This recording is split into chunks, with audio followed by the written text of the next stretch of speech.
So,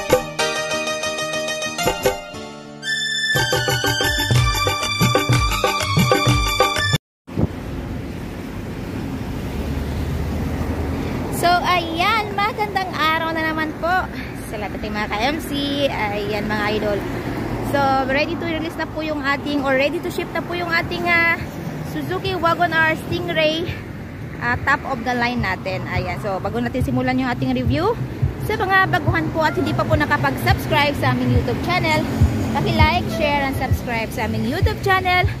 At huwag po natin kaligtaang pindutin ang bell icon para ma-notify po kayo ng YouTube sa aming mga latest video updates. Ayan. Now, for today's video po yung ating Suzuki Wagon-R Stingray 7-speed CVT. Ayan. So, top of the line po natin ito. Siyempre, mayroon po siyang fog lamp. Ayan. Yung kanyang original na mags. Ayan. So, surplus mags. Pero mas matibay po yan dahil yan po ay pure alloy at saka made in Japan. So, mayroon din po siyang carrier. Ayan. Add-on po yan ni buyer. At syempre, mayroon po siyang naka-built-in na signal light sa kanyang side mirror. So, pearl white po ang kulay natin.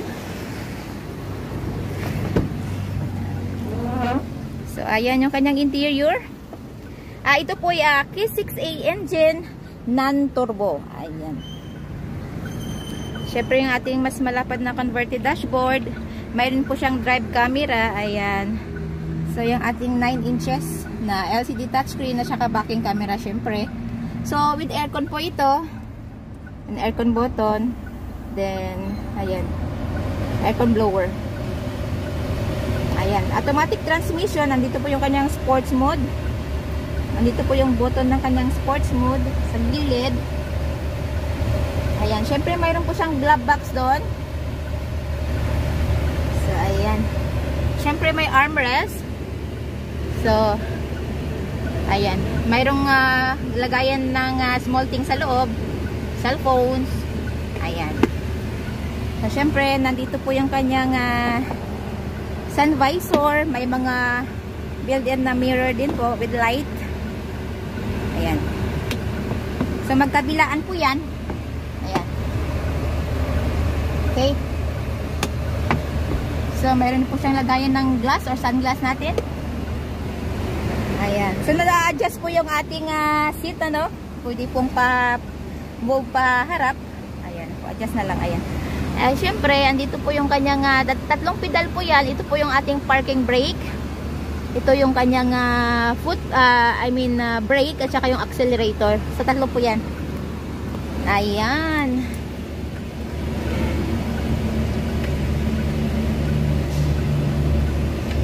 Okay.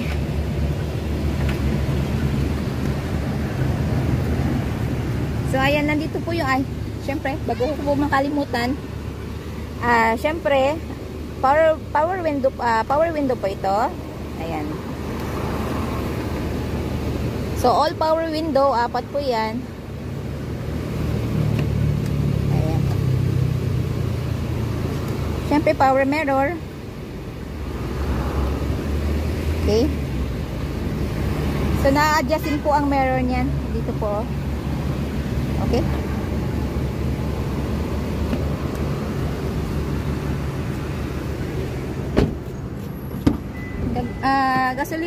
Gasoline tank nandito. So, ituturo ko po sa inyo yung kanyang button mamaya. So, yung second row, napo-fold po ito. Siyempre, captain seat. Hihilain lang po natin ito. Ayan. So, fold. Ayan. So, magkabilaan po yan. Siyempre, ayan. So, mayroon po siyang cup holder or bottle holder dito, dalawa. I think magkabilaan din po yan. So, ayan. Child's lock. Yung ating child's lock. Unlock. Lock. Unlock. Ayan. Ayan. So, smart lock po ito. Mayroon din po siyang button dito. Lock at saka unlock po ito. Ayan yung ating compartment. Napaka-cute. So, nandito po nakalagay yung kanyang spare tire jack at saka rin sa loob po. Sa baba po niyan. So, syempre, kompleto po yung kanyang seat belt. Ayan. Ayan. Mayroon din po sa kabila. Ayan. Sa front seat.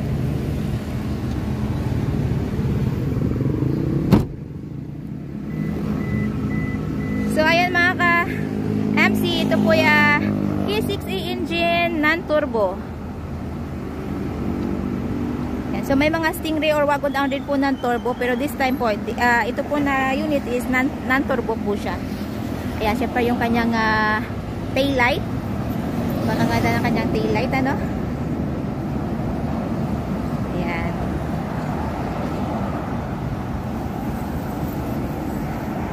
So ayan, mayroon din po itong sensor sa back camera. So ayan. So 660cc din po. 12 valves, syempre. Ayan yung kanyang cup holder, bottle holder dito. Mayroon din.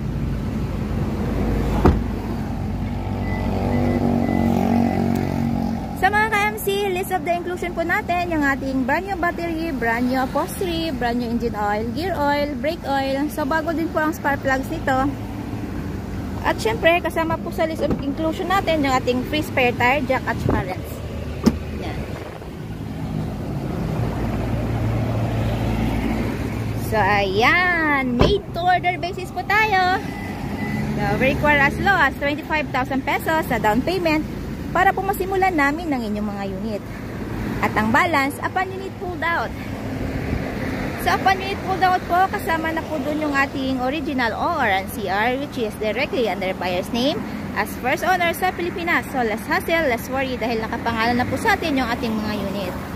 At syempre, may pagkakataon din pong pumili si buyer ng kanyang paboritong kulay.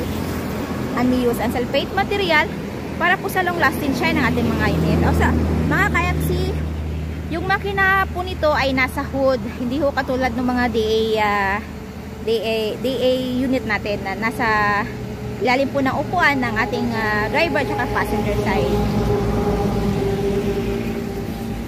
So ayan po, so bound to Cavite po ito. Ihatid po natin ito sa to go by tomorrow. So ayan, sana po pong hindayin natin. Come and visit us at Kilometer 11, Catalunan Pequeño, Davao City. Maaari din po nyo kaming kontakin through our Facebook page, Raihan Megdidosa Trading at R&R Surplus Multicabs and Trucks. Maaari din po nyo kaming tawagan doon po sa mga numero na nasa inyong mga screen. So ayan po.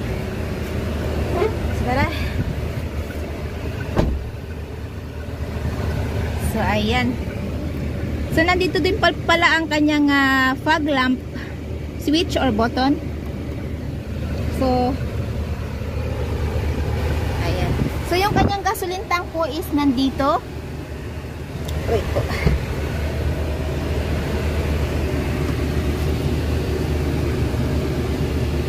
Oh.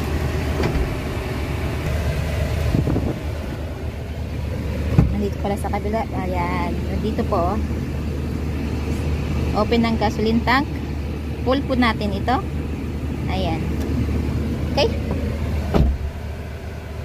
So, ayan. Wait. Open natin yung isa. Okay.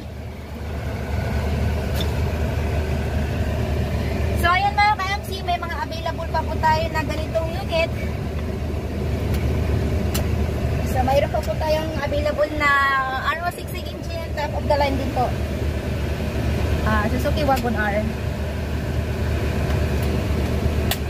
Okay.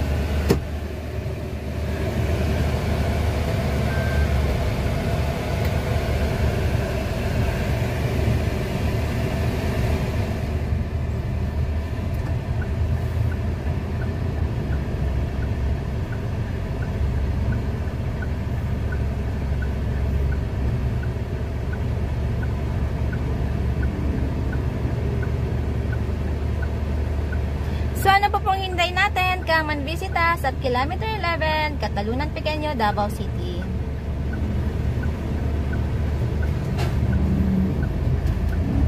Ayan. So mga ka-MC, ulitin ko po, please like, share, and subscribe sa aming YouTube channel, Multicab TV.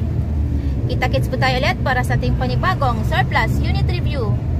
Same place, same channel, so station lang po tayo. Maraming